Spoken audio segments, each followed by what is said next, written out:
Did you know ancient Egyptians burnt symbols into the hides of cattle to say, "This is mine, don't touch"? The first branding was basically cow tattoos. No logos, no campaigns, just a farmer shouting. That's my cow, Steve. Fast forward to the 19th century, branding evolved into a powerful marketing tool. Coca Cola, Pepsi, and Kellogg's weren't just selling products, they were carving trust into the minds of millions. Coca Cola's logo, written in the flowing Spencerian script, wasn't chosen by accident. At a time when handwriting meant authenticity, that script made Coke feel like a friendly note passed in class. Except, unlike most notes, this one basically said, "Drink me, I contain 39 grams of sugar." By the mid 20th century, branding wasn't just about marks or names, it was about meaning. Branding turns ordinary products into experiences and experiences into stories people want to be part of. Take recognition. You don't need words to know what those golden arches mean. McDonald's built an empire on two yellow lines. Meanwhile, I can't even draw a stick figure without confusing people. Then there's trust. A strong brand signals consistency. When you see Starbucks, you know exactly what that latte will taste like, whether you are in New York, Tokyo, or Madrid, which is comforting but also a little suspicious. How does it taste exactly the same everywhere? I'm not saying they have a secret global latte bunker. Branding also sets companies apart. Think of Pepsi and Coke or Nike and Adidas. The products may be similar, but their branding gives each one a personality, almost like different high school cliques. Coke is the popular kid, Pepsi is the cool rebel, Nike is the athlete, and Adidas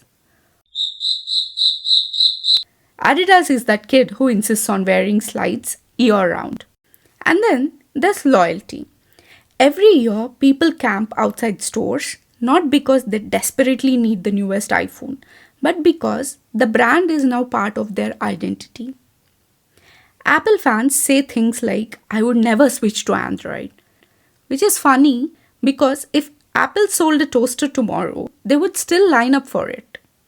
But branding isn't always about tech or fast food.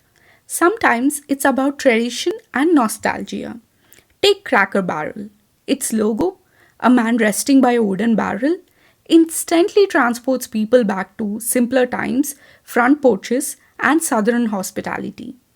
Recently, when Cracker Barrel replaced that emblem with a minimalistic design, people reacted like someone had deleted grandma's recipe off the fridge.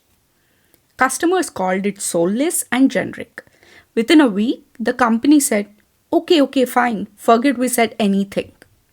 And just like that, the old logo was back along with 100 million in market value. Cracker Barrel isn't alone.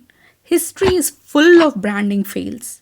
Tropicana in 2009 tried a sleek redesign. Sales dropped 20% in 2 months.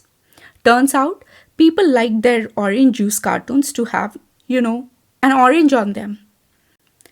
Imagine explaining to your boss, "We lost tens of millions because nobody could find the fruit on the box."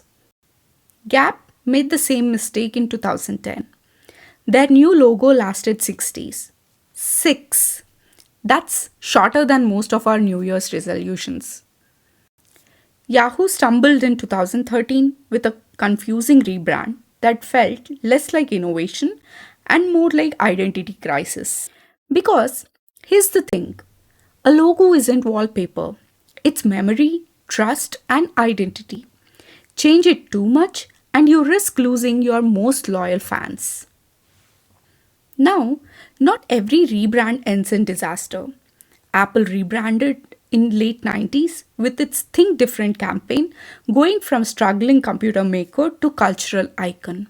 Starbucks dropped the word coffee from its logo in 2011 to expand its brand beyond drinks but kept its iconic siren so customers don't feel abandoned.